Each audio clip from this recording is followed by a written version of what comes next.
What is going on, everybody? John and Pepe here with James Grande. Welcome into our continued NBA season preview here for the upcoming 2025 NBA calendar year. We already previewed the Eastern Conference. You can go check out the Fantasy Storm YouTube page. Check that out. We'll also have a link to the Eastern Conference preview in the description of this show here as well. But we are looking at the Western Conference for tonight's show. Grande, we are a few days away from the official tip-off of the 2025 NBA season. How are we feeling about the Western Conference this year, man?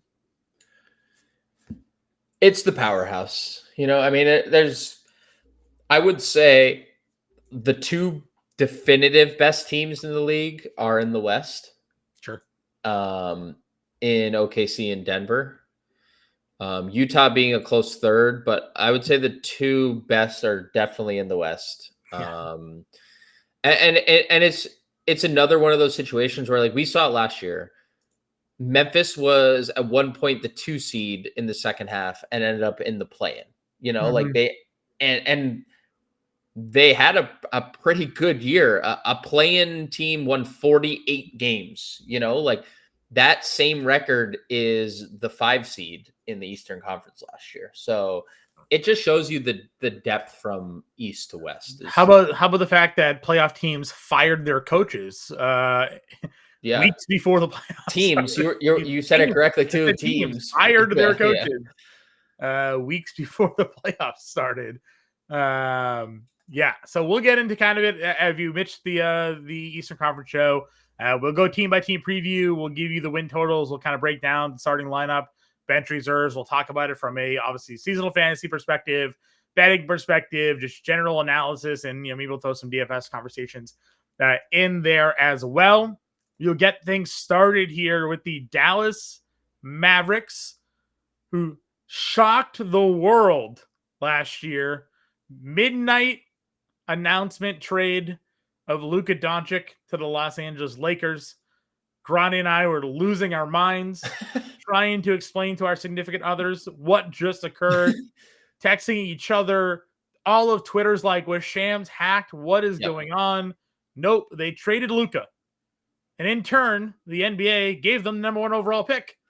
No. Listen, don't you see the vision now, John? Yeah. Nico said, don't you? He should have been fired on the spot when he said that. Don't you see the vision? Yeah. Dude, you lucked into the number 1 overall pick. You had a 1% chance and you got Cooper Flag. Like, that is not the vision. That's not your vision. That is the corrupt NBA. We know it's a corrupt league. We can all just be upfront about that. All right. They gave Luka Doncic to the Lakers. They allowed for the Lakers to remain relevant, knowing that LeBron James is more than likely, at the tail end of his career. I mean, the man's dealing with old man disease right now. He's got sciatica, right? So and in turn, they gave them the 1% hit of Cooper Flag, who's looked fantastic playing all 5 positions essentially during the preseason. And there is a chance, and we have listed here, that he is starting the season as their starting point guard. Now, Kyrie Irving is expected back at some point during this year. They acquired D'Angelo Russell as well. As you could see D'Angelo Russell start at the season at point guard, and that obviously changes sort of the rotation for them there. They were very adamant with Anthony Davis not being a center on this team. So they have Lively and they have Gafford, and AD is going to play power forward, which shifts the 6'10" PJ Washington to small forward. What are your baseline expectations for Cooper Flag? Because he's going like top 40 in fantasy drafts right now, right? Somewhere in that range. So, what are we thinking here? I mean, he's very good. Obviously, he's very polished for a teenager because he's a teenager still. Like, his rookie year will be spent as a teenager. I believe possibly his start of next year, he'll still be technically a teenager as well. I mean, he just does everything. He is super lengthy, can defend multiple positions. And if they do go with this super big lineup, we'll need to, right? I'm not sure when the last time he's guarded guards will be, but he's going to be asked to do stuff like that if they do go in this direction. It seems like they will because they've done it so much in the preseason. The obvious one would be PJ goes to the bench, D'Angelo starts, and Yeah, then like the more traditional lineup. Um, Not that that would be better defensively because no, D'Angelo's not good, but I think Cooper Flag is going to stuff the stat sheet now. He's not going to lead them in scoring. Obviously, Anthony Davis is still there. He's going to have some lumps if they are going to run this lineup out a lot this year because we know throughout history rookie point guards do tend to turn the ball over a little bit more. This isn't your traditional rookie point guard because he's not a point guard, but remember when the Spurs were doing that with Jeremy Sohan a couple years ago, and we're like, why is Jeremy Sohan? He's like six turnovers a game, and you're like, I kind of wonder if a like comp now. Obviously, the assist numbers are higher for this player, but like Josh Giddey when he came into the league, right? Like Giddey's a guy that fills up stat sheets, right? Can give you low teen scoring, gives you 7, 6, 7, 8 rebounds. He'd give you 6, 7, 8 assists, playing that sort of point guard role. Now, obviously, we know early on in his career, he couldn't play any defense. He was always very inconsistent. Cooper Flag is considered a far more polished yes, prospect yes, than what Giddey was. But if you're going to give the ball to Cooper Flag to be that point guard, point forward playmaker, there's going to be, he's still just going to get assists sort of naturally, right? So, like, and we know he can rebound and things like that. So, if he came out of the season averaging, like 14, 6, and 6, like, I wouldn't be overly shocked by that. yeah, I think the expectations are higher for him, obviously, than that, but, some sort of like a baseline in that range. yeah. I understand it. I think like he's a better shooter than Giddy was Mm-hmm. coming out of the draft. And obviously, like you said, the defense isn't even close. Like Yeah, Cooper Flag's gonna be a monster on yeah, that he's been end. But blocking shots and left and right during the preseason. So, yeah, I think like they're both bigger guards. Like Cooper Flag's not a guard, but if they're going to play him on the ball, then yeah, it's like kind of we are going to classify him as that. He's going to play everywhere this year. He's going to probably at some point when we know Lively and Gafford are hurt and Davis, he's probably going to be at center at some point sure. during the year, right? He's just able to do a lot. I think he is a very hot commodity in fantasy and worth the draft pick. For the rest of this team, like their over under is 41 and a half. I think if they're healthy, they're better than 41 and a half wins. Like if they get Kyrie back for the second half of the year, they are better than 41 and a half wins. But who on this team has proven in the last how many years that they can stay healthy? I mean, Yeah. I mean, Anthony Davis is the biggest, yeah, like, can that guy stay on the floor? When he is on the floor, obviously we know how productive he is, but this guy again last year missed a ton of time with injuries. yep, And yeah, if he goes down, you mentioned obviously Lively's dealt with injuries, Gafford's dealt with injuries. It changes sort of how that lineup rotates.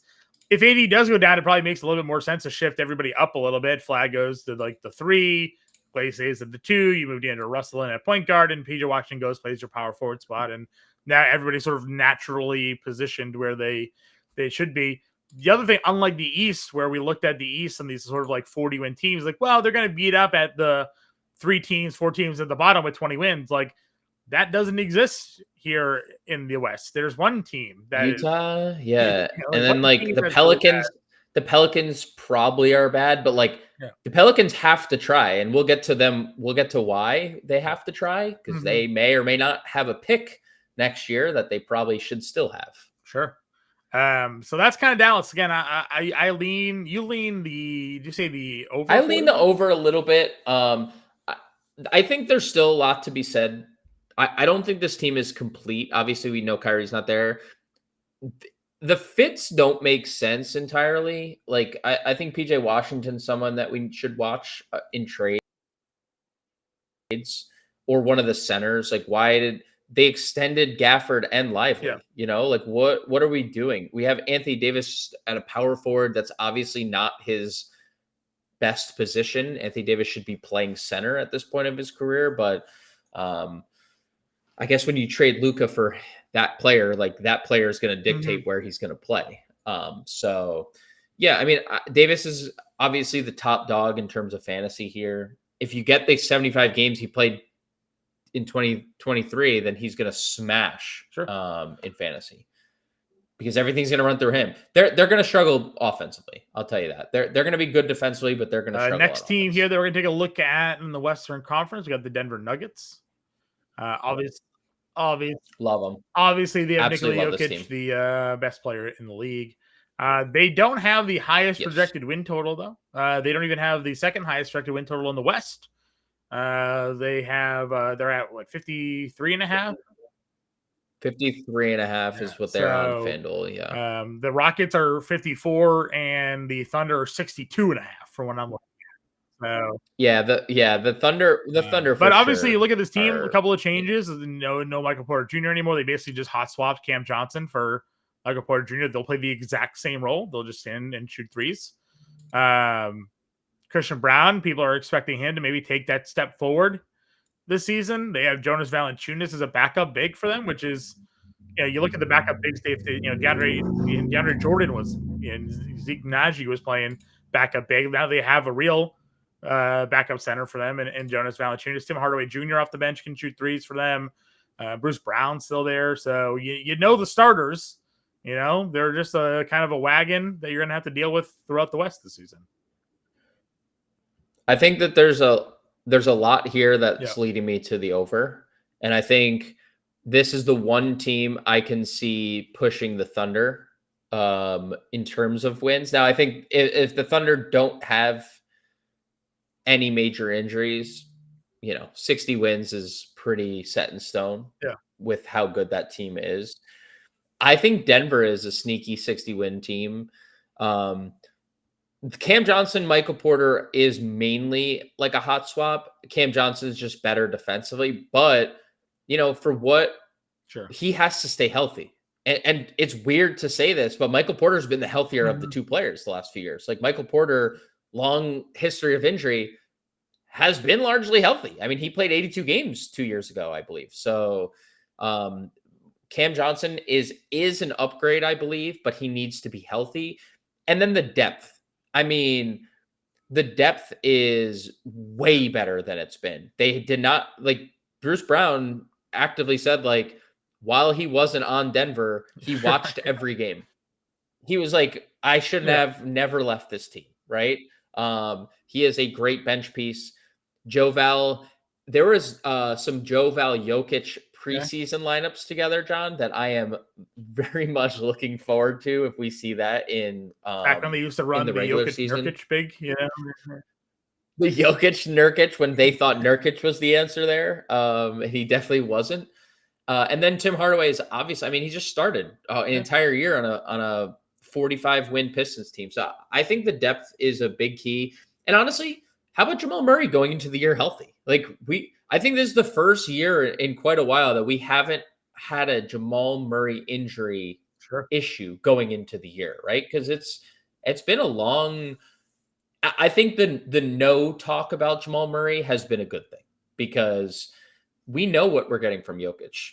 Aaron Gordon's obviously a little bit of a question mark. He's been a guy I've been picking late in best ball. I know he's already dealing with a little bit of leg stuff, which is never good, and stuff he was dealing with a lot last year. But he is so perfect on that team when he's healthy. I just think they're a wagon. I think this team is an absolute wagon. 53.5. We played a lot of Christian Brown in DFS last year because he was just hanging around $4,500 or whatever it was every slate. And you're just I'll plug him in. He'll get you the 25 fantasy points, and then he would have random nights where he would just actually go off. So, I'm with you there. I would lean the over on this. They go as Jokic goes. We joke he literally handles this as a job to him. This is a job. So he punches in. He does his job as good as anybody else does, and then he punches out. So, I'm with you on that one there. Next team up on the list here, we have the Golden State Warriors. Always a fun team. Steph Curry still there, still shooting a whole bunch of threes, getting older, but still on the team. Jimmy Buckets, Draymond Green. They added Al Horford. They refused to trade Jonathan Kuminga. I don't know if they'll play him or not. For now. for now.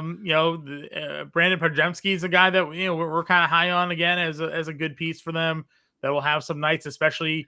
Butler's not playing every game. Curry's not going to play every game. They're going to rest these guys, and on those guys rest, Pajemski's going to be someone that has a huge game. Al Horford will not play a back-to-back. That's happening. He's just not going to do it. So, they're an old veteran team that they're going to do everything they can to get the 6th seed, right? And probably hang around there and try to surprise some people in the playoffs, I think I heard they're the oldest team in the history of the NBA. Horford, Draymond, Curry, I mean, Jimmy's like 35. They're yeah, I mean, it's an interesting team because what is real, right? They were awesome after the trade, but they had to be awesome and had to play big minutes last year because they need to get out of the play-in, right? And they couldn't. They still were in. Didn't they ended up the 7 seed. But they had to play playoff basketball before everyone else did, basically. Are these old men, no offense, going to be able to sustain that over an 82 game season? You mentioned Jimmy's not going to. He's already questionable for opening night. We're not even going to be staggering days off for these guys all season. I think it's an interesting team because it's 48.5 wins. There's a massive lean on the under. Even on DraftKings, they have it at 47.5 and it's minus 120 on the under. So okay. Yeah, maybe by Tuesday, this on FanDuel has already moved to 47.5. I would still bet. I don't even suspect that this is their long-term lineup. I think they're going to end up starting Moses Moody when he's back over Pajemski. And I think Kuminga gets traded. So we have no idea what their roster is going to look like. Because they have pretty interesting bench scoring potential there with Hield, and if it's Pajemski or Moody, either way. But then Kuminga is a burning star that they just Kerr hates, and Kuminga. I think the feeling is mutual at this point. Also, doesn't want to be there. Sure. That's why he waited forever to sign. Basically the tender that they gave him. And he wants to be traded because he wants to play because he knows, like everybody else knows, that when on the floor offensively, this guy can go give you 20 and, give you some other stats to it.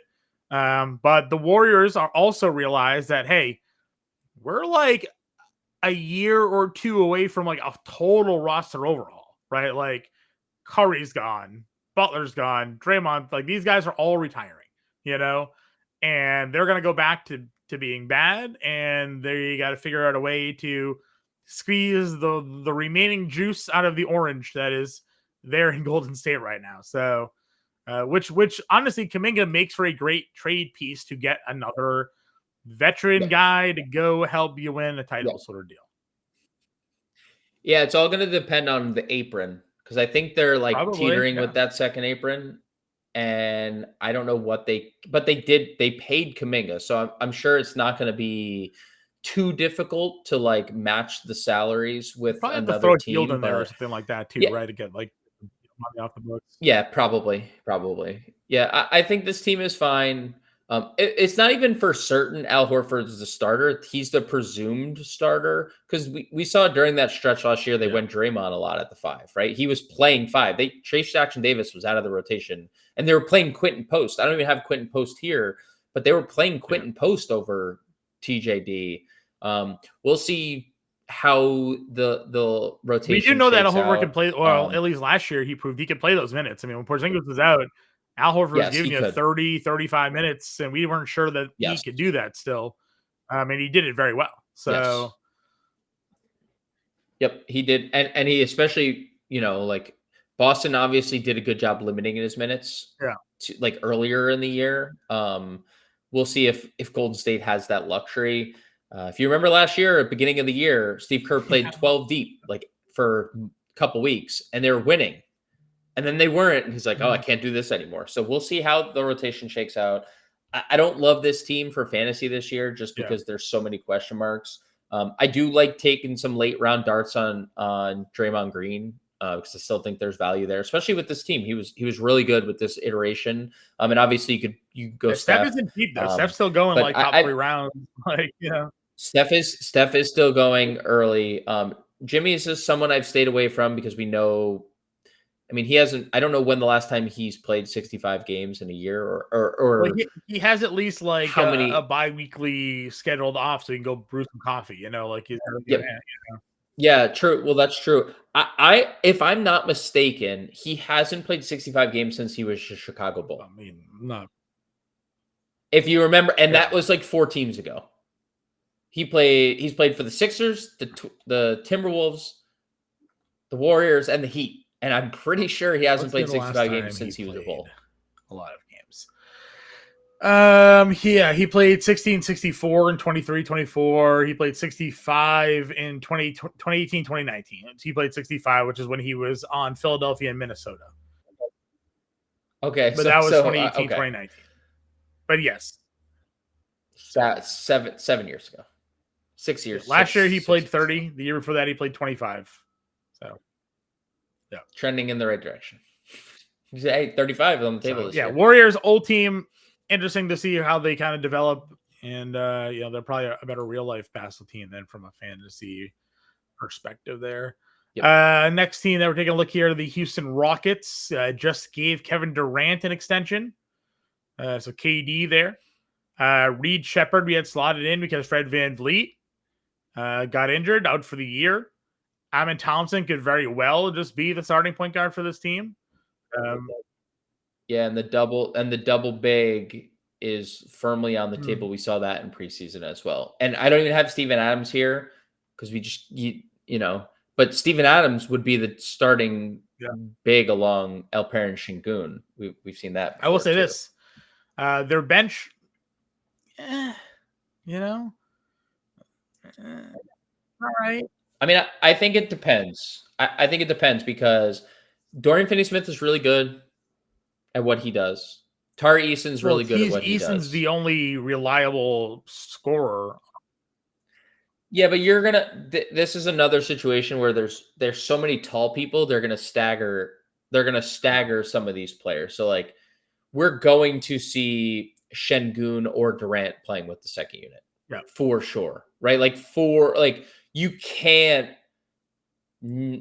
have those two players in the same all game. Yeah. Right? Like, so I would say of that starting lineup, though. I mean, Reed Shepherd to some extent they're obviously hoping can develop into a shooter, but like Kevin Durant's the only shooter on Yes. Jabari's shot the ball pretty well. Mm-hmm.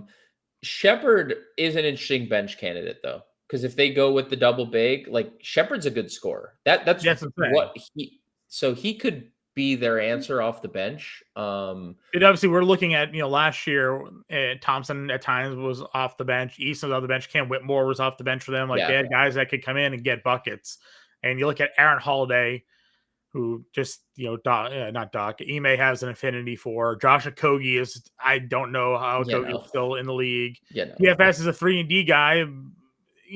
Has moments. Capel is a rim runner, and Tari is just obviously a kind of a monster there. But like, I look at that team, I'm like, all right, who comes off the bench to hit like a knockdown 3 for you?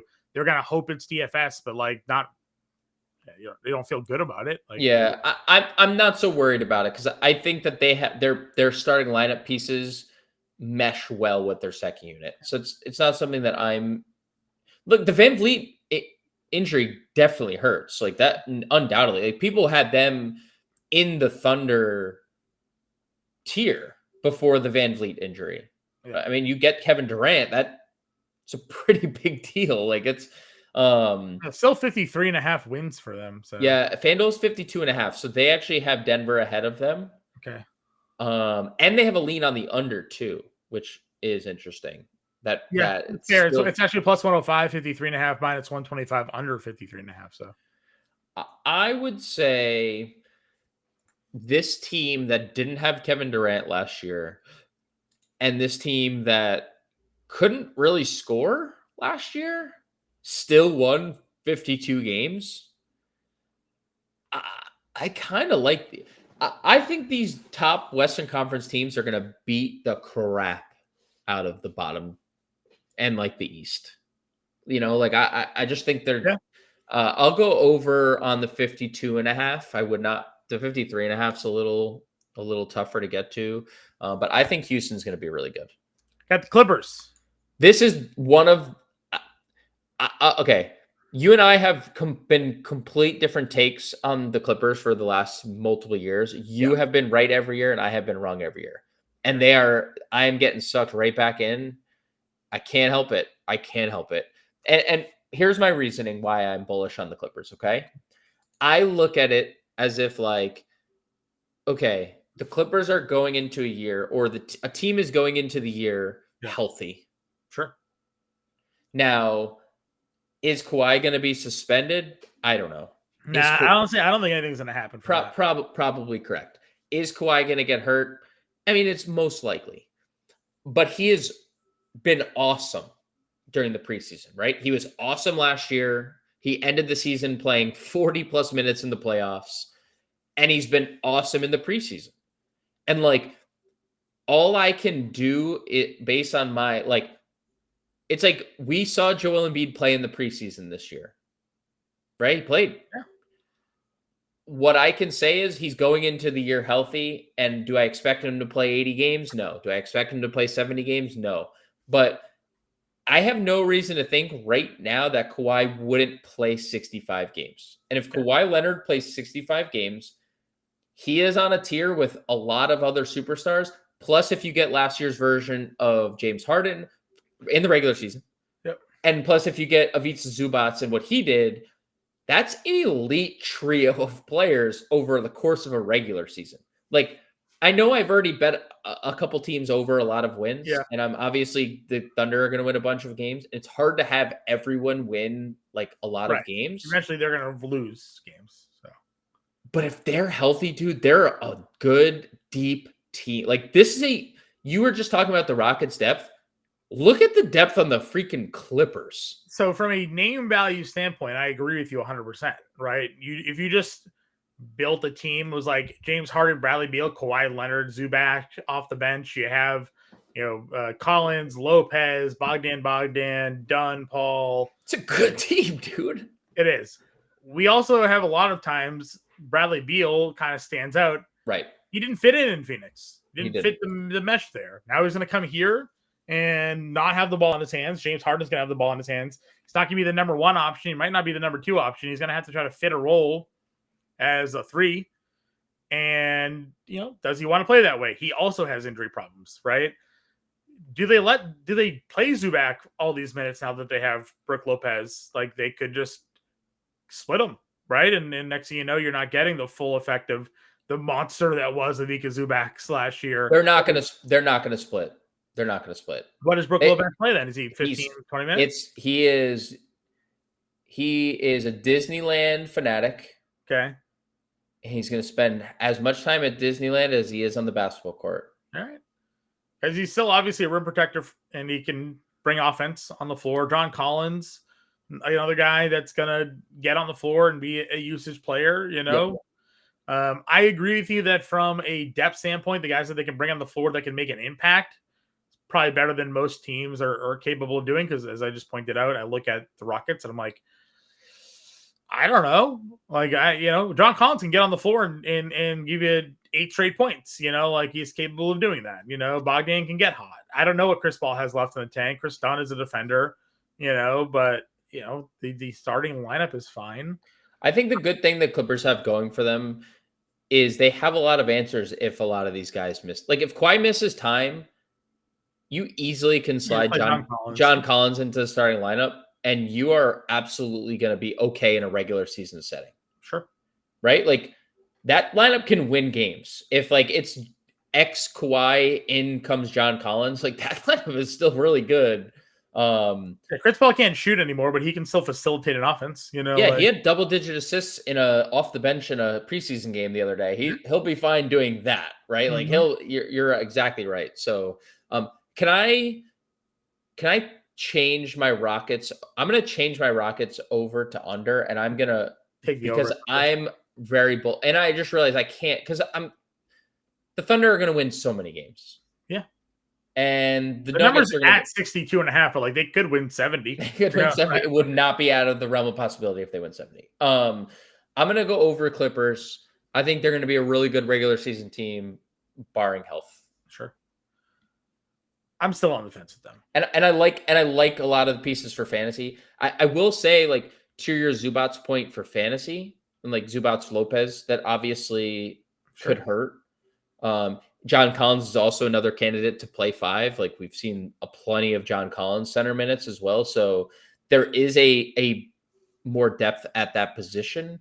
Love Kawhi in fantasy this year because, again, no reason to think he's not going into the year healthy after seeing what he did in the postseason. Yeah. And we know James Harden's a regular season merchant. So he's obviously an elite fantasy play in all fantasy formats as well. Yeah. Next team here in the West, so we got the Los Angeles Lakers. Nightmare team. Luka, obviously the key in there. So just we'll get this out of the way now. I have LeBron listed. JJ Redick ran out the starting lineup that he said he was going to play on opening night. It is Gabe Vincent that will be the 5th starter. Okay. I did not omit LeBron here. We don't know what the timetable is gonna be, but he said he's gonna take his time. He's gonna take his time. But we don't know what that means. We don't know what that means. I understand he has old man back problems, but Gabe Vincent will be the starter for LeBron. That will be Luka, Vincent, Reeves, Rui, and Ayton. That will be your starting 5. We'll see how long. Obviously, that. They have Smart, LaRavia, who are 2 players that they're going to want to use a bunch, who I think are also very good players. Yeah. Like Marcus, we'll see what Marcus Smart has. Jake LaRavia is a good that's a good basketball player. Sure. Everything's going to revolve around Luka. Everything's going to revolve around Austin Reeves. DeAndre Ayton's a fine fantasy asset. I think I saw Luka's. It might have been like a discounted prop for like one of the pick'em sites. It was like 25.5 for opening night. Was his point projection? Yeah, he did that. Low. Yeah, I mean he's very good at basketball. 46.5 wins on this team. I don't know. The Lakers could be good. They need to win a lot of regular season games though they're gonna play. Who are they gonna play? I don't know. I'm a little lower on that 46.5 number. The thing is, they don't really need LeBron right away. If Austin Reeves keeps playing the way like Reeves played, and they add Ayton, I think they're good enough with Luka just leading them. Yeah, well, we've seen this. You said it on the Eastern Conference preview show when we were talking about Cade and the Pistons. Like, it's a star-driven league. Yeah. Luka is one of the 3 best players, and he's at worst 3rd, right? And he's in shape again, right? Another guy that just went out there and just lost all the weight and did a bunch of magazine cover interviews. I'm in shape. Look at me. Yeah. Yep. So Lakers are going to be an interesting team just from the. They'll be on all the primetime games. So you'll get to watch plenty of Lakers this year. Don't you worry about it. Next team here in the West that we're looking at, the Memphis Grizzlies. I think half their team's already hurt. Jaren Jackson Jr. is dealing with an injury. He is back. Though. He played in the season, so well, we'll see how long that lasts. He actually played the final 2 preseason games, which is a good one. But yeah, Pippen. I did this. Pippen's out for a month, or 8 to 12 weeks, I think it was. Mm-hmm. I also have. There's going to be a lot of. They drafted Coward in the first round. I think he's going to factor in here. Cedric Howard. And they also have Javon Small, who they picked in this year's 2nd round. Okay. I think both those guys have real potential to crack the rotation. Small, we saw last year, they're not shy of playing 2nd round picks, right? Nope. Jalen Wells started They're not both shy of of the games playing for 12 them. guys either. They'll play Not 12 shy. men. Now they do have a new coach. Yep. Iasolo is obviously a new coach. I think this is a good team, but it all just comes down to health, right? We're not going to see Edie for months. We don't really know when he's coming back. Ja's obviously in and out of the lineup. Jaron, you said I like the Ty Jerome signing. I think love the Ty Jerome signing. Great piece. Great filler for when the inevitable jaw injury is like when he's not available. Score, get in there Yeah. and score. So I think this is a big leap year. I've shared my best ball ownerships with you. I have Jalen Wells is my highest rostered player. If you go look at some of his preseason numbers, again, preseason is what it is. Guy was scoring, dude, like scoring, which is obviously not a thing that he had been doing in any capacity last year, really. So I just think there's something to be said. Second year, already know what he is defensively. He's elite there. He's going to guard 40 the and best. a half is the total right now. 40 and a half for the, yeah. I think this team clears that easy, but if they're healthy, right? Like Santi's going to come off the bench and play a big role as small ball center, or like him and Jaren positionless front court type stuff until Edie's back. Because once Edie comes back, we probably don't see much of Jock Landale anymore. But just on the Jalen Wells front, John, his 4 final preseason games, 21, 12, 15, 21 points. He didn't play more than 25 minutes in any of those games. Like they're like, you can just see sometimes players that are obviously, no Desmond Bane. They need another scorer. So I think Jalen Wells is a super sneaky late end draft pick. KCP, if he can come to life, he was terrible in Orlando. This team should be fine. What does KCP come to life look like, though? I mean, at this point, we're not looking 40% from three and play decent defense. I mean, he was atrocious. I don't know what happened going to Orlando, because he just didn't look like a good player anymore. Like he's always been, at least, I mean, he literally helped Denver win a championship because he was like 3-and-D best defender plus 40% from 3. Like, and then he goes to Orlando and they need him to be Kennard with defense this year, right? Kennard with defense. Yep, Kennard with defense. Next team we're looking at here in the West, we have the Sacramento Kings, a team that just signed Russell Westbrook. They have Malik Monk. They have Dennis Schroeder currently as their starting point guard. They have Levine, DeRozan, Sabonis, Keon Ellis, who actually had some really good games last year at shooting guard for them. Bench outside of Monk certainly has some questions to it. Dude, Doug McDermott is like there, and Luke, they lost Keegan Murray for a long time. They just paid him, though. They extended him. He hasn't made a shot since his rookie year. They extended him. He got hurt. Sabonis got hurt. They signed Westbrook in his 18th season. Levine, I don't know if you saw this, but their new GM, there's a segment, he used to work for ESPN, Scott Perry, and there was a segment where he called Levine a losing player. He now is the GM of the team. Like, this franchise has no clue what they're doing. The owner has no clue. Is the win under. Yeah. Under. I don't care. Like, the name value isn't the problem. Tell me how this team works. It's like the Raptors, but like worse. Tell me how this team works. Like, really, like, please explain to me how these pieces work, right? Because like Sabonis is a great player. And then everything from there, it didn't work for Levine and DeRozan in Chicago. So let's try it in a different place. You mentioned Keon Ellis is a fine player. Good defender. They're going to eventually not play him because that's what they do every year. They eventually don't play Keon Ellis. Dennis Schroeder is only Dennis Schroeder when he plays for Germany. I was going to say, or just bad teams. Right? Or bad.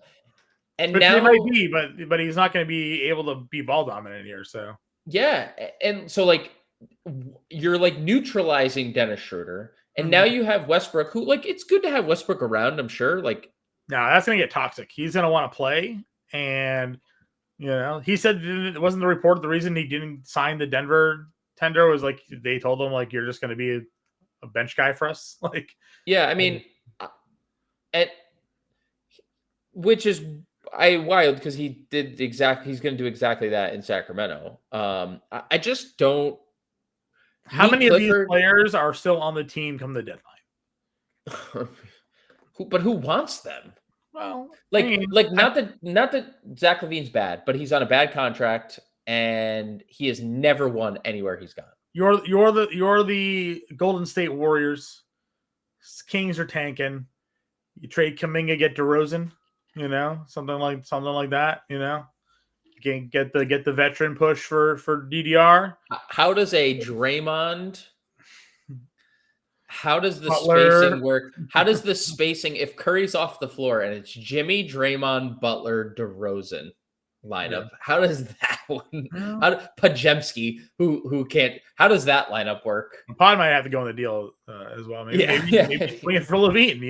I just like this team is horribly constructed, and their owner has no idea what he's doing, obviously, and that's the bottom line. So you're going under the 30. Oh, so far under, and like Sabonis is the only comfortable fantasy roster for me. Like DeRozan's fine; he's a good player. Didn't I'm not. even he say like he'd be looking for a trade if they're not like competitive Yeah, this year? dude. And Sabonis said it. Sabonis had questions last year. Like Yeah. he was like just because he said, "Please, someone tell me the direction of what's happening here." Mm-hmm.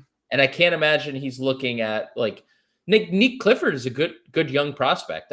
Just like the rest of the team, Devin Carter is being shopped. He was drafted in the lottery last year. Like, Yeah. dude, it's just all bad in Sac. Well, if he had that hairline, you'd probably try to trade him too.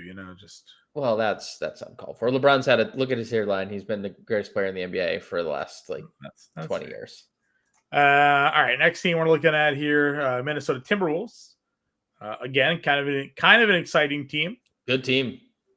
Anthony Edwards decided last year, I'm just gonna shoot threes. A lot of them. Just gonna shoot threes. And did you see his offseason videos this year? Post game was his main priority. He's working in the post.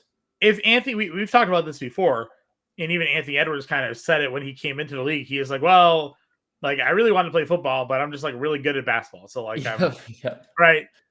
Anthony Edwards is one of those sort of like freaks where like if he wanted to be the best player in the league, like he probably could be, right? Like athletically, the dude jumps out of the gym. He decided last year, I'm just going to shoot threes and did that very well. He's a pretty good defender. He had that run of steals.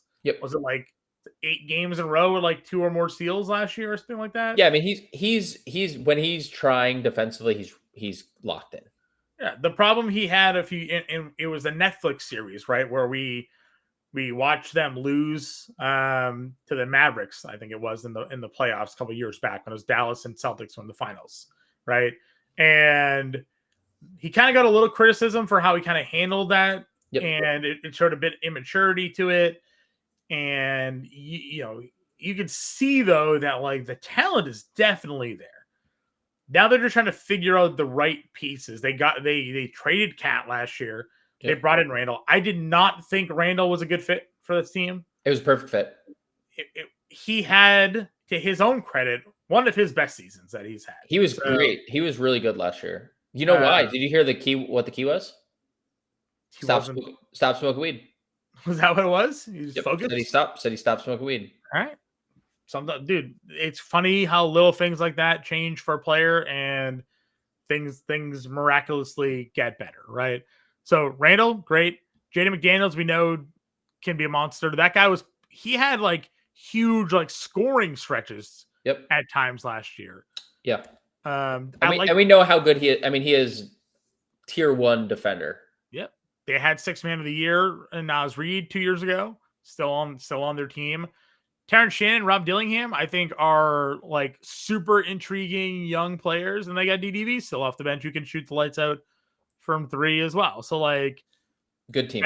Bench wise, solid young. If any of those bench guys like pop and kind of take another step forward, like really lethal, starting lineup, I mean, outside of old man Conley, like you're strong, right? Like Conley's there to run the point, right? Yeah, and I think like largely he's not going to close games. No, he played You're 20 minutes last year. Yeah, They played DDP. DiVincenzo. I'm assuming you get the Terrence Shannon heat check games where like they're just playing him and like you could put Randall can handle. Randall has a good handle Yeah. too, so like you can play any of the like because Terrence Shannon is an absolute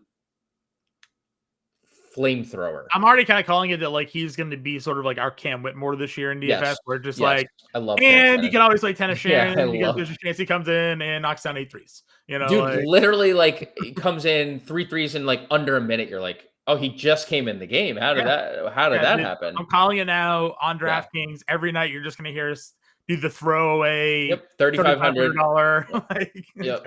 Yeah, I mean, dude, them not re-signing Nikhil Alexander, right? They had the option basically. It was either Naz Reid or Nikhil Alexander Walker, and they made the right decision.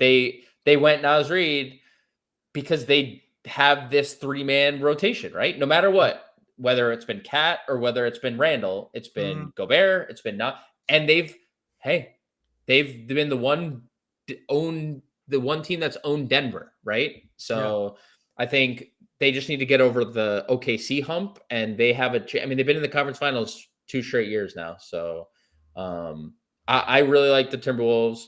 I love like the construct of this team. Edwards is a star. McDaniels is free in a lot of fantasy formats. So much spacing too. So much spacing. And it's funny you say that with like Rudy Gobert team, right? So much spacing. But Nas is a great late round pick because we know even though he comes off the bench, he plays mid to high 20s minutes. Dude, I had like our like prize 600 articles. There was like a month straight where I'm just like Naz Reid over 1.5 threes because they just like never moved the line, and he was knocking down 3 a game. He's very good. He's a very good shooter. Undrafted. It's crazy how talent evaluations work. 49.5 is their win total. Yeah, it's another tough one, right? Because like they're really good. It's a really good team. They're one Anthony Edwards injury away from being in deep waters, I would say. And he's largely played through every injury. Dude, every remember year. How he left the game last year? So many, and he plays like, twice. He like left the game twice last year with the leg injury and came back in that same game. And then like I think hit a game winner, right? Yeah, like, and then hit a game winner. Yeah, there was the one game he was going crazy and he like hit his head on the backboard or something. I'm probably over. Again, I know it's a lot of teams over. I did circle back and go under on the Rockets, and we still haven't gotten to some of the punching bags. One of them's next, and then we'll get to a couple of the bad ones in a little bit. But I'll go over. I like this team a lot. Again, they're going to be competitive. Pelicans, not a team I like. Not a team I like. Pelicans are interesting. Yeah, because they have interesting players. Tell me how. Okay, this is the first question I ask. Yes. Removing Herb Jones from this question, how do they defend anybody? And honestly, you can include Herb because they have to cover 5 people. How do they defend anybody with that starting lineup? Hold on. Zion can be a really good defender if he's now actually in shape. Okay. So do you need 5 defenders? No, you only need a couple and rotate. Yeah, but Jordan Poole is one of them. And potentially Zion is another because like he's looks better, but like does that mean he's like what if Zion's like I need to conserve? If Zion is in better shape, then in theory he should be quicker, a bit more agile. Yeah, but it might just come down to like I need to conserve my body for offense. We'll see. Because then if it's conservation of offense, they are in so much trouble. Potentially. Like, how often well, I mean, Yemisi obviously, right? Like, how many times do you just see a Zion 5 lineup and they spin in Alvarado, especially with Looney hurt because Looney's hurt right now. So especially with Looney hurt, I don't know. Alvarado's a really good defender. He is. I don't know what is left of Sadiq Bey, right? He's had a good preseason. Yeah, but like Sadiq Bey was another sort of like 3 and indie guy with Atlanta. Yeah. Um, Hawkins looks like he just not going to figure it out. At no, least he might just need a fresh start. he's just a scorer. Yeah, I mean, Yeah. he's just a scorer. And I mean, we made fun of Derek Queen because they just drafted Zion Light. Well, dude, and they traded their unprotected lottery pick for next year for him. Yeah. They're going to be terrible. And now they don't have that pick next year. They're obviously hoping. So Trey Murphy is one of my favorite fantasy guys to draft this year. Amazing fantasy. Because he might average 25 a night. Yeah, and we saw it last year. I mean, San Zion, and that's the kicker. But we and like DeJounte Murray is the obviously supposed to come back in December, I think. He's gonna come back at some point. But another torn Achilles, right? Yeah. At least his happened way earlier in the year, so like there is a realistic timeline this year. If he was on the Tatum plan, he would have been back already. Tatum was the only one on the Tatum was the first one on the Tatum plan. Number one, yeah.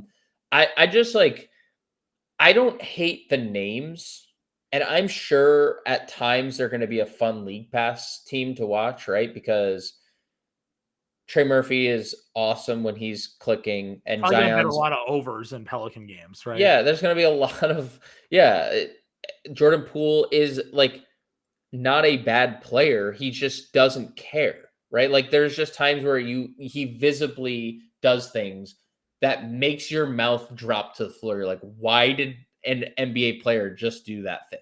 Well, right? He went from contending for NBA championships on a well-structured veteran Warriors team to getting punched in the face. To getting excommunicated to a horrifically bad Wizards team, or Washington team rather, Wizards.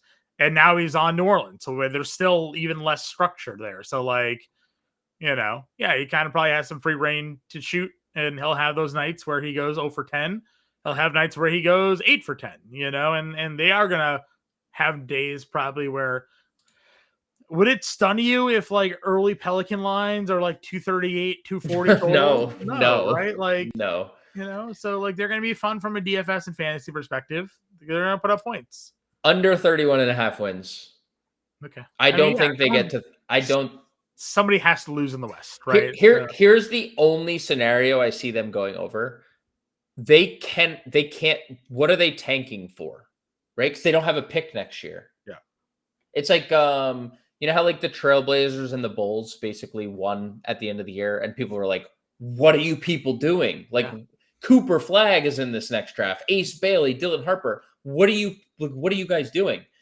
The Pelicans don't even have that option to tank because they don't have a pick next year. So that would be the only way I see like Zion in April just playing 40 minutes a night for no reason when they're I'll say it to you as I've said it from the beginning.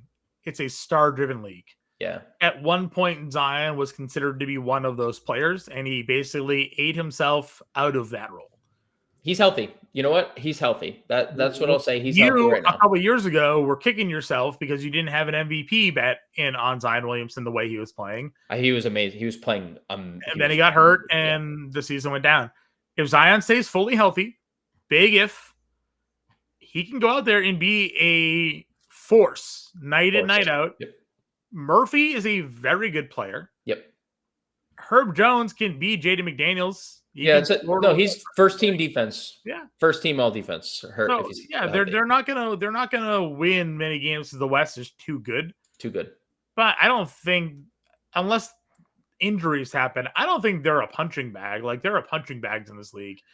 I don't know if New Orleans is a punching bag necessarily. I just think that they're not going to be able to defend people. That's fair. But they can outscore almost probably anybody. They can outscore if they're healthy. They can outscore people. So we'll see what happens there. I think there'll be. So do we have any early lines on their first games already? Let's see. It might be a little bit too early for that. Game lines. Pels. I got it. Ready? Yeah. You said 238, right? Yeah, I said 238, 240. 236.5 is their opening number against Memphis. Against Memphis? Dude, that's a win. They're 3-point dogs on the road. No, they're on the road. All right, I'll give it to Memphis then. Otherwise, like, they might win that game. I'm not ruling that out. I'm not ruling that they don't beat Memphis. Highest total on the board. Of course, dude. I'm telling you, they're going to be in that 238, 240 range. Like, they're not playing. They're not because they can't stop. They can't stop Dude, Memphis isn't going to stop anybody either. That's going to be a straight barn burner that day. All right, next game here. Yep. This is a good. The champs are here. A good the team. champs are here. We didn't do this this division breakdown by any order. So we just have. Oh well, it was alphabetical except the Kings. Fair. Okay, good enough. Well, I mean, dude, 63.5 wins over under. I was gonna say FanDuel's at 63.5. Yeah. I mean, if they're healthy, what J-Dub is not because he had the wrist surgery, but he's not going to miss too much of the year. They are a healthy season away from possibly winning 70 games. Plus 245 favorites to win the championship. Nuggets are plus 600, so like almost like a 2-1. Dude, I mean, okay. Obviously, it's hard to win back-to-back championships. Yep, hard to stay healthy. Hard to stay healthy. To be fair, they weren't. I mean, Chet missed half the year last year. Hartenstein started the year missing in time. They were not exactly like. Now they had the MVP stay healthy. That's the most important thing. And then he was the MVP in the playoffs too. Like he was amazing. So if that guy stays healthy, they will win a boatload of games. This is going to be a big test for them. Obviously, you can't compare team to team, but the Celtics, they enjoyed their championship. They had a long off season. They dropped some early games. There was a lot of conversations like, are they focused enough? Yeah. They've won one already. Like, what's the drive now? And then they had dealt with their injuries, and ultimately they were good, but they came in third in the East, I think it was last year, right? No, second. They were second in the East, but they were, and even before that Tatum injury, they were going to lose to Knicks. Like they were going down, and so like it's again, you got to take into account the games played, the minutes played, the off season, and just the drive to do it again. That said, they're still very talented in a star-driven league, and they have the star right now. Yep. So, their bench, again, you look at their bench, and it's like good role players. It's the exact same team, and it is just every single one of those players fit perfectly. Yeah. And it's even deeper than this because like AJ Mitchell's probably going to play. Eventually, Nikola Topic, when he returns from his man surgery, he'll play. It's just a well-oiled machine. I mean, Chet is going into the year like healthy. That's great. Say, like, people have talked like, does Chet have another level to get to, right? Because like he's dealt with injuries and things that have kind of derailed him a little bit. And it's an unfair comparison to look at Wemby, but like they came into the league and people look at Chet. It's like he's a big, tall rim protector that's supposed to be able to stretch the floor and shoot. And when he got drafted, they thought there was going to be some really good offensive upside, and he gets hurt right away. Didn't even get to play his rookie season, and then got hurt again last year. If he can put together a full season and, has the NBA sort of seasonal wear around him, like, maybe he does become a better player this year and develop a little bit more. And that makes him really dangerous. So, well, let me ask you, if you were betting they're over under at 63.5, I probably take the under because it's such a tough Western Conference. And it's tough to like, I mean, they won 68 games last year. Yeah. You basically have to you have to be as perfect again. And like, you just basically avoid a Shea injury. Yeah. Right. Which I'm not saying is not going to happen because it could, but he is contacted on every play. I'd probably go. Though that's the other thing. Everybody made such a big deal about him drawing the fouls. If they don't give him the fouls this year and he's just taking that contact, like how does that end up impacting him? So. I'd probably still take the over, but It's a well-oiled machine. It's just such a good team. They're such a good regular season team, dude. I mean, they were winning games when they were sitting their regulars last year. They were like beating teams outright with their bench unit. Like it's such a good team. Phoenix Suns. Oof, not a great team. Jalen Green, caveat here, is hurt. Yep. They've announced Grayson Allen will be starting in his stead. Perfectly okay player. Not Jalen Green though. So this team is going to be bad. With or without Jalen Green, they're going to be bad. It is going to be interesting to see how things work because we're getting point Devin Booker this year. And 30.5 is their win total. Yeah, they're going to be really bad. How does Booker and Green work? How many games does Mark Williams play? And when does Dylan Brooks get traded because he can't stand being in this? Yeah. In how bad they are. All questions we need answers to. They drafted. I mean, another franchise just has no idea what they're doing. Obviously, they've been the only team in the luxury or the highest paying luxury tax team in the NBA. I think them and Boston over the last couple of years. But I think Phoenix blew you guys out of the water. And then they drafted a guy in Maliuch that is like not ready to play in the NBA, basically. And I don't even know if he's going to be the backup center. I was going to say they have Mark Williams, Nick Richards in, and they drafted he was there. I mean, dude, they traded for Nick Richards last year, traded for Mark Williams this year, drafted a center. They have Oso Ighodaro, who also can play center. They drafted last year. I mean, it's just another franchise that it's just mind-boggling. Jared Butler off the bench, though. Has some nice point nights from that. Yeah, and there's probably going to be nights where they're playing him or Colin Gillespie like extended minutes when they realize like, man, Devin Booker not a point guard. Like Devin Booker's a good basketball player, not a point guard. Like he is a scoring guard. Like you want Devin Booker to score the basketball. Yeah. Him and Jalen Green.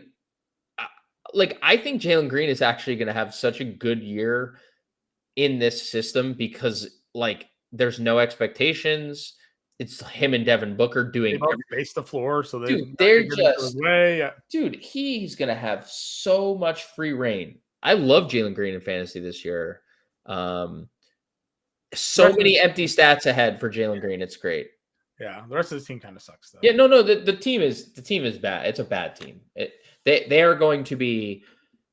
Royce O'Neal is going to be traded. Grayson Allen is going to be traded. Like they're just going to trade all of these ancillary pieces at the deadline because like Dylan Brooks has won. For who Dylan Brooks is, he's won everywhere he's gone.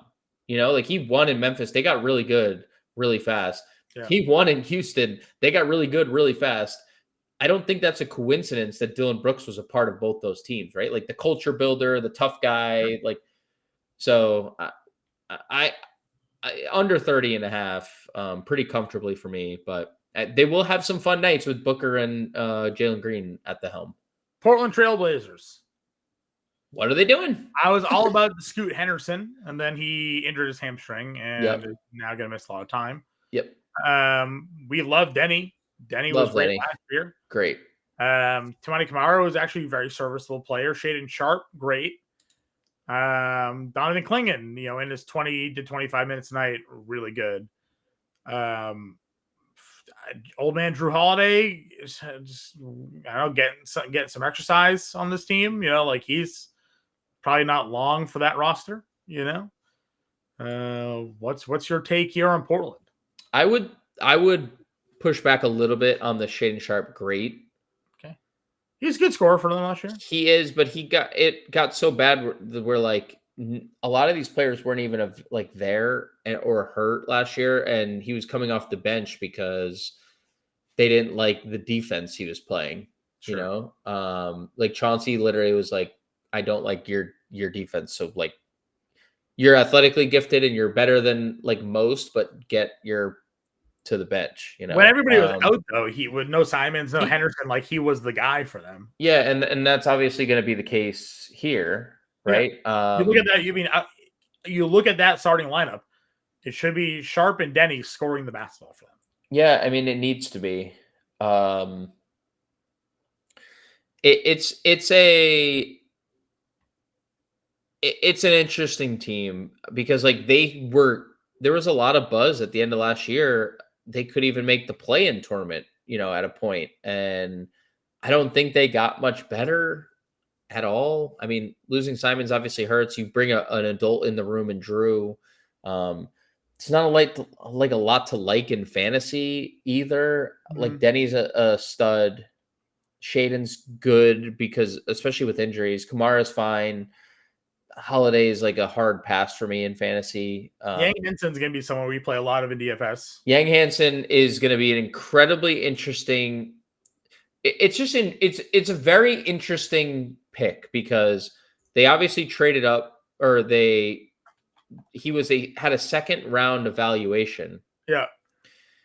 They took in the first round. He was sitting in the stands at the draft. Yeah. He called his name. He was looking around. He's like, and they drafted Klingon in the lottery the year prior. Yeah. Right. And it's like, I don't know what that says about Klingon, and I don't know what that says about Hansen, because it says something about somebody. Like they either feel like the rest of the league just completely missed on Hansen, and they actually have a version of Nikola Jokic that people think he could be. Or his fantasy point per minute stuff during the preseason was great. He's on no, and it's like he can handle the ball. He's 7 feet. He can dribble the ball. He can shoot threes. He can shoot threes. He is actually like flashy passer, big man guy, kind of like Jokic. It's like, okay, I see what you see. But like, what does that say about their thoughts on Klingon? Because they took him fourth. Yeah. This isn't like end of lottery or middle of first or end of, like, they took Donovan Klingon at the beginning of the draft. What I think they did here is they're looking at themselves like, we're not a good basketball team. Let's draft, like you said, on an upside and see if this kid develops into a star. Sure. Right? It's fine that we have Donovan Klingon. We need to play big minutes for us this year. Okay? Because Yang Henson fouled out of 2 preseason games this year, 1 in 15 minutes and 1 in 20 minutes. So like, he's going to get on the floor. He's going to cause havoc for however long he is on the floor. He's 7'1", 260. He's going to block shots. He's going to rebound. He's going to pass the ball. He's going to score. He's going to commit a lot of fouls. They're going to need Klingon. Robert Williams is not going to stay healthy. He might not even be on the team very long. They're going to need a backup center on this team. Yep. You're not going to win many games. But if this kid turns into, like you said, the next big mover, like a Jokic light or something like that, then who cares when you took Donovan Klingon? You trade Donovan Klingon. No, and it's true. Play Yang Henson. So Jokic, Nurkic, right? Yeah. Play both. Jokic was drafted. Jokic was drafted during a Taco Bell commercial in the second round, and Nurkic was in the first round. But he's every slate. It's going to be like a 4K Yang Henson, and we're going to be like, for 15 minutes. Yeah, 20 fantasy points, Yep. We're going to probably run that out there a couple times. So anything else for Portland? No, obviously we're awaiting what Scoot's role is going to be. Yeah. The Drew Holiday fit makes it weird in general, because it's like now or never for Scoot in Portland, and then they got a point guard. So I liked Scoot too this year. I thought that was like a spot for him. So. No, I did too. It's just like then they got Drew, and then things got weird. Yeah. Because they have Dame, and then next year they have Dame. So like, I don't know what's going on in Portland, and they don't really either. So let's go to the Spurs, because this team is wildly interesting. Obviously, they could be. Talk about their bench. They got Cornette and Olynyk coming off for them. They do. There's I forget what they have. They have a nickname already, don't they? Yeah, they do. I forget what their nickname is, but they do. Okay. Do you remember? And I'm not taking credit for this specific thing, but when we were doing the betting show with BSN, I was very bullish on the Thunder like 2 off seasons ago. Oh, it's French Vanilla, by the way. French Vanilla, that's the one. Yeah, it's solid. Cornette and Wemby, French Vanilla. Solid. Yeah. I do think Olynyk and Cornette also have one. Okay. I was very bullish on the Thunder a couple years ago, and I feel similar things here that's happening here. I think the Spurs are a very wide range of outcome team. And I know the West is really good, and we can just sit here and be like, well, the West is really good, so how can the Spurs like make this big leap? Well, because they have one of the most freakish athletes of all time that also could potentially win the MVP this year. Mm-hmm. And I think that's the part of me that says, I think that there's a legitimate case that the Spurs could win 50 games this year and be a top whatever seed, right? Top 6 seed in the West. And yet Vegas doesn't really think so. I think there's still skepticism on the Wemby health. Sure. Because not just because the scary stuff he was dealing with last year, but he hasn't been healthy really since he got in the league. Yeah. De'Aaron Fox is obviously already starting the year not healthy. Yeah. And he hasn't really been healthy. We haven't seen him and Wemby play at all. We don't know even if this is the final version of the team, because I would say if any team in the NBA could make a big swing, it's the Spurs. Sure. Because who is not calling being like, if Giannis became available, you package Vassell, Keldon Johnson, and or Castle, Keldon Johnson. That's the kicker. You have the option of going like, I want Dylan Harper, or I want Stephon Castle, or I want both. And like, if you're the Spurs, you're like, wow, I can package Wemby, or I can pair Wemby and Giannis together. I could win a championship at that point. Sure. And if you're the Bucks, you're like, I can get Castle and Harper, and my, like, thanks Giannis, but my future looks super bright again, right? Mm-hmm. So this team could look very different come the trade deadline if they're being really competitive. It all comes down to Wemby, who is going to be, if he plays 70 games, he's going to score the most fantasy points in the league. If him and Jokic play the same amount of games in formats that blocks and steals count more, he'll outscore Jokic. We say it all the time. Wemby has the legitimate triple-double potential with blocks. Yeah. I mean, he's not going to like I don't think he would ever average that many blocks, because that's just, of course not. But like, he's had 10 block games. Yeah, he's going to, and he's going to continue. I mean, he grew. He grew. He got bigger. 2 inches. He's listed as 7'7". So like, yeah, I mean, it's a really interesting team. If De'Aaron Fox can stay healthy, if Wemby can stay healthy, because all the wings are really good for them. Like, all the wings are good. I mean, dude, Luke Cornette, is a great backup center. That was a great addition. Kelly O, great depth piece. Kelly O's another guy, another big that can facilitate if you need him to, right? Like, play all the stuff. So it's a good team. Still there. Dude. Like, I know Keldon's still there. It's a good team. It's a very deep team. And we haven't even talked about Dylan Harper. And Dylan Harper is an absolute stud who is just going to get pushed to the bench when Fox comes back. And that's unfortunate. But like, the Spurs lucked into another franchise that just kind of got lucky with the picks that they've had the last couple of years. Sure. And they drafted too many guards, but the guards were just there to draft. So what do you do? You can't. You just take the guys that they have, you just right? Like, there's no. And the Fox trade wasn't bad. Like, what did they lose in that Fox trade? You know, like, it's a good trade. So yeah, I like this team. I another Western Conference team I'm going over. I will definitely not be going over on the last team we're going to talk about. But the last team we're about to talk about has the lowest win total in the NBA. Oh, they're abysmal. 18.5. This team is terrible. Bryce Sensabaugh was playing power forward for them last year, and I've listened here at shooting guard just because they'll have nothing but tall people. At some point, Walker Kessler is going to be traded, and Markkanen. Yeah. I think both those guys are marketing the deal, but yeah, I guess probably, right? No, he's gone. They're trading him. What do they need to tank again? For who? DeBonsa, AJ DeBonsa, whatever. I think is like the highly coveted prospect. I'm just saying, like, you got a good player in Ace Bailey. He is clearly going to be a good player. Had big numbers during the preseason when it was just him on the floor. So they have like solid pieces. Like Collier's a good passer, needs to develop offense. He's a smaller guard. Filipowski is good offensively, can't play defense. I think Taylor Hendricks looked really good in the preseason. Let's not forget, he was a lottery pick before breaking his leg. He was a lottery pick 2 years ago. Keontae George, firecracker, kind of super, and by kind of, I mean, incredibly inconsistent player. I think he shot below 40% last year from the floor, which is not the best. They're going to be terrible, but they have interesting pieces.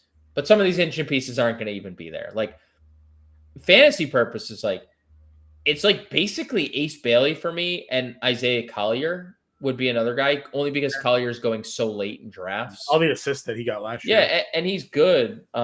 Everything else is like, where does Kessler end up? Where does Markkanen end up? Markkanen, Golden State candidate for sure. That's a guy that they could use. Tall spacer, right? Kuminga for Markkanen deal. You know? Yeah, I mean, nothing like Utah for Jonathan Kuminga's empty stats. I mean, that is perfect career arc for Jonathan Kuminga. But I think this team doesn't. I mean, they might be one of the worst teams we ever see. They might be one of the worst teams we ever see. Yeah. I don't know how they win many games. I would take the under on the 18.5. It's 18.5 on DraftKings? Yeah.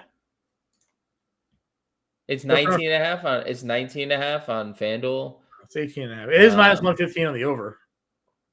I'm taking the under. I would take the under on both. They're going to have multiple 15-game losing streaks this year. And like, we're going to ask, how does Will Hardy still? Not only does he have a job, he got extended this offseason. Yeah. Because they know that they gave him a bad team. So Danny Ainge is giving the worst teams. I mean, they made awful. They didn't trade anybody last year. They didn't get anything for. I mean, what do they do? Clarkson, Sexton, Collins, all. Dude, they just made it to the end of the year. They just got to the end of the year. I mean, what were they doing, dude? Oh. All right, that's the Western Conference preview. Again, you can check out the Eastern Conference preview already over at Fantasy Alarm. We'll link that in the description of this show. We got some DFS coming up for you guys. Season kicks off Tuesday the 21st. Be on the lookout for all of that. If you got your drafts, check out the NBA cheat sheet. You can go over to fantasyalarm.com, click on the NBA tab, get yourself the NBA cheat sheet. Full draft grid, auction values, player rankings, sleepers, busts, and rookies to help you guys dominate your fantasy basketball drafts. Good luck in the regular season, and we'll see you in those DFS streets, everybody.